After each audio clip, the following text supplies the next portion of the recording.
one of the more worrying things that I think Ruben said the other night was that he felt that he had to, he was trying to take the responsibility on his shoulders and say, look, I need to tell them how to play, how to meet this situation. If they're up against 10 men, what they need to do in order to break teams down. You shouldn't really need to be telling that to players who are, of the caliber and of the experience and of the supposed quality and certainly the reputation of the players in Manchester United squad. Mr. Mark Critchley, Man United correspondent of The Athletic. Welcome back. How you doing? I'm good, Steve. Thanks a lot for having me back. Good to be here. Have you gotten over Monday yet? Because I'm something still lingering in my mind. I'm not, I can't really move on. I've said this on a few podcasts recently and before that as well, before Monday. But I, through the 5 game run, the unbeaten run, the unforgettable, historic 5 game unbeaten run, and even the three straight wins in a row before that, I was always telling myself and asking myself, what will I think about the team? What will I think about the way things are going, the direction that they're moving in if they lose the next one? Because I felt like just not just this season, but last season, for the best part of 2.5 years, maybe for the best part of 10 years now, the reaction to results, whether it's a positive or a negative result, as Monday night was, it can swing from extreme to extreme, and I've just been trying to consider what will happen if this team loses a game, and will the progress and the optimism, and I think it's a lot of that had a fundamental basis to it as well. I don't think it was completely baseless, but how will that still count for anything? And I think it still does. But I do think that the result the other night was bad. The performance was much worse, and that's the worrying thing. I look at this United team, and we can talk about it, but I feel like if it finishes sixth, seventh, eighth this season, returns to European football, if not the Champions League, then a lot of people will, at the end of the season, fans, media, people within the club maybe as well, they will look at that as a relative success for given last season, given the base that it was coming off of, and will look to move forwards from that point. Now, I don't necessarily think that United are any further away from being that team that finishes in those positions based on the performance the other night. And they're going to lose games this season if they do finish in those positions because you're not, it's you're sixth, seventh, eighth. You're not, I think I looked at it the other night. The average number of games a team that finishes seventh or eighth loses is 12 games a season. United are on four and are about a third of the way through. So they're exactly on track for where you'd expect them to be on that number at least. But it was the manner of defeat the other night. I think yeah, I wanted to use the word clueless because it felt like they did not have really any ideas of how to play against 10 men and after a team that's been literally slapping each other in the face um, before going down to 10 men and yet still went 1-0 up. So it was a real disappointment, the performance, and I understand a lot of the concern that people have over it. And yeah, and in that sense, they're not over it, but this weekend gives them an opportunity to perhaps get a positive result with Palace and just get it off the back. That's the thing, isn't it? With such big gaps between games, there is more time for post-mortems. Obviously, there is, that as you well know, the incessant appetite for more and more United coverage all the time, and there's less and less games to fill that void. So yeah, we do drill a bit deeper. I mean, Gary Neville's come out and said that he smelled complacency in that performance. Personal view, that wouldn't be the worst thing in the world because, you don't, complacency tends to be something that affects the better teams because, they think they're too good for something and then they get a wake-up call and they move on. My bigger worry would be that this seems to be a continuation of a theme, this sort of a mental block that does come along and it has done in all the post-Ferguson years under all the managers whenever United are faced with a team who they're expected to beat and it coincides with an opportunity to make real progress, then not only does the result not come, the performance doesn't come. Just the last three games, if you beat Forest, you go second. You beat Spurs, you go second or thereabouts. Okay, beat Everton. then you're on the cusp of the top four. Each time it seems to come back and back. What do you attribute it to? I mean, I feel that it's an extremely difficult club to play for. First of all, the pressure, the scrutiny, everything about playing for Manchester United means that the lights are brightest, and you've got to be able to handle that responsibility.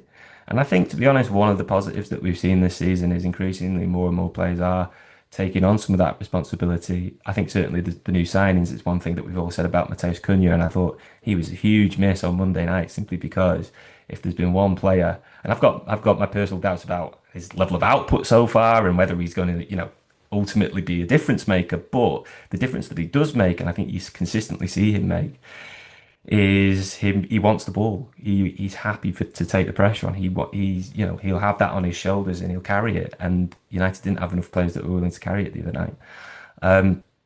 Your point about always getting to a certain point where they're close to getting in the top four or whatever, or setting little milestones along the way that go missing. I think it's a fair one.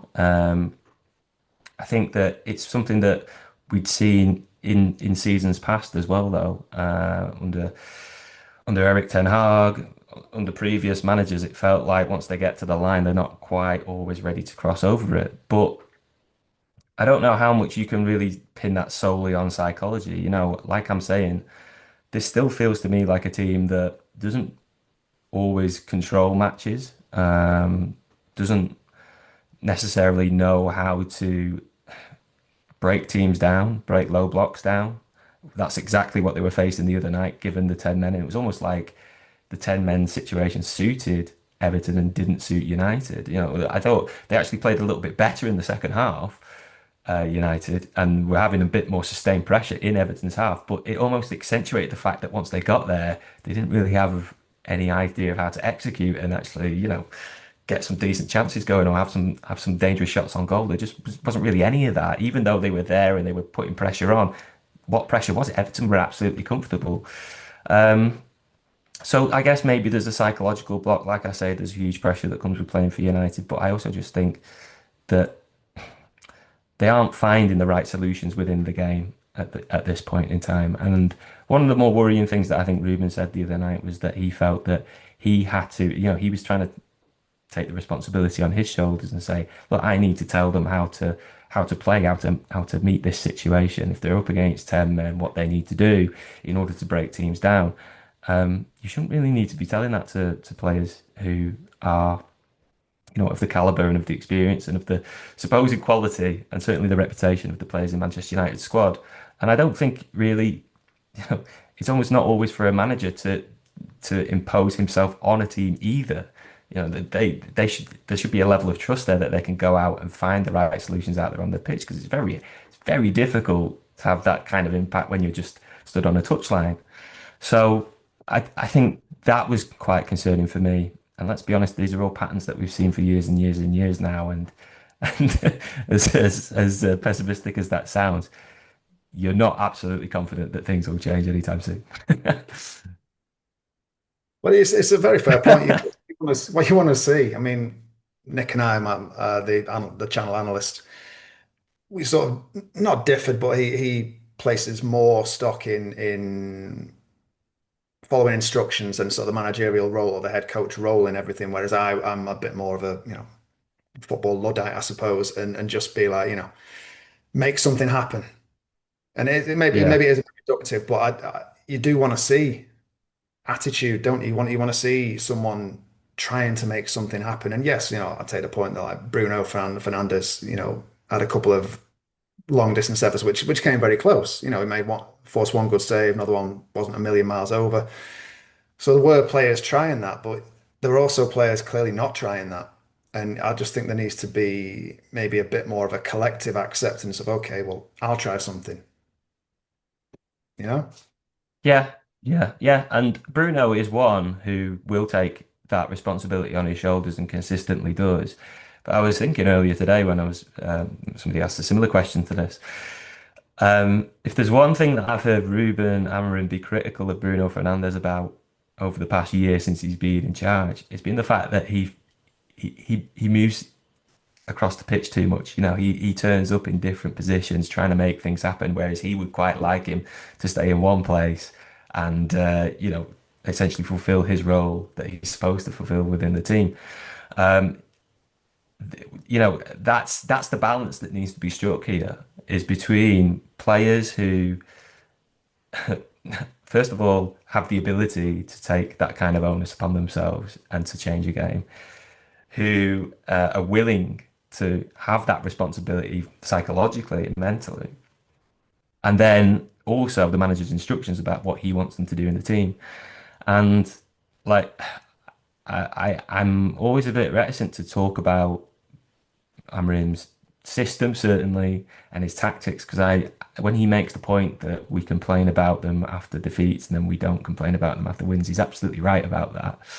And he's completely consistent with his system, usually. It's little tweaks here and there, but he's been completely consistent with it. The results haven't been consistent, and our analysis usually isn't very consistent as a result of the results, if you know what I'm saying. But the one thing that I have a little bit of a bugbear with is, I think Bruno, I think Monday night was the night to try Bruno in one of the more advanced positions for me. I think you didn't have Cunha, it was a bit of a makeshift front three. And certainly at half time, making that switch, I'm at to right wing back. You could have done that as well, but you could have had Bruno in the left 10 instead of Mason Mount. You could have brought Kobbie Mainoo on, played him with Casemiro in midfield, showed things up a little bit there, stop Everton because Everton were just breaking at will, weren't they? Like it was amazing the amount of times a team with 10 men was managing to get the ball up the pitch quite comfortably and just keep going at it. You want to put your best players in their optimal positions, and that for me has been the one consistent thing this season with Bruno just playing in that role. So I'd like to see that change, and I think he's the type of player that would rise to an occasion. We've seen him do it plenty of times before. But I don't feel like that's going to change anytime soon because Amrin's been absolutely consistent with it so far, and so I don't really see it's likely to change. Okay, so I suppose final question then. Selhurst Park is probably not the ideal place to be going when you're looking for a statement performance, is it though? Or maybe it is because you know full well going there that you've got no choice but to match them for endeavour. It's not going to be pretty. It's not going to be an enjoyable No. afternoon. Early kickoff. World's going to be watching. It's a big old test, isn't it? I think so. I think I was saying that we did a readers Q&A on the Athletic just at the start of the international break, and somebody asked me to like look at United's next 10 games and figure out where the points would be. And I was maybe overly optimistic because I had them only losing one game in that 10-game run, but it was this game, I've got to say. And they've already lost one. So, but we'll see. I feel like Palace is so well drilled. We talk about the system, they play the same formation, the same shape. You look at how that system works under Glasner, the wing backs get forward, they make decisive actions within the final third. That's, I don't want to say it's a blueprint because the expectations at Crystal Palace are very different from the expectations at Manchester United, but it's certainly one way that this shape that Amrim's insistent on playing can work. They're so good at being organised, being compact, and then breaking forward, counter-attacking, and getting and creating good opportunities. They're one of the best attacking sides in the league, even though you don't think of them as a team that necessarily dominates games. They are, yeah, almost, they're more than the sum of the parts, which is something that you've Yeah. not been able to say about this United team for a long time. And so I think it's a hugely difficult game. United's record there in the last few years really isn't encouraging either. I don't think they've won there since 2020. If you go for that stuff, I think things can change. Managers change, players change. There's no reason why a certain ground has to be, a bogey ground or anything like that for a team. But um, I'm trying to end on an optimistic note, even though I've long thought that United would go into this game and lose it. I guess the one difference here is that United don't have European football this season. Crystal Palace do. They've got to go to Strasbourg, as we're speaking tonight, Thursday night, and then it's a 12 o'clock kick-off on a Sunday, which isn't great. I think if it was the shoe was on the other foot, a lot of United, but United themselves would be complaining. I'm not sure, it's that easy for United fans to get down to South London and particularly at Selhurst Park at 12 o'clock on a Sunday morning necessarily. So the kickoff time doesn't help, but I think it's more of an advantage to United than it is to Palace. They'll have had the whole week to prepare. We know we've said I feel like we've said that so many times this season already. They've had these weeks to prepare, and we've not always seen the fruits of that labour, but they will have a little bit more time, and perhaps that can help United on Sunday. That's the positive note we want to end on. There you go. Points There in you the go. bag. Sorted. Wonderful. Mark, as ever, a pleasure. Thank you very, very much for joining. No problem at all, mate. Cheers.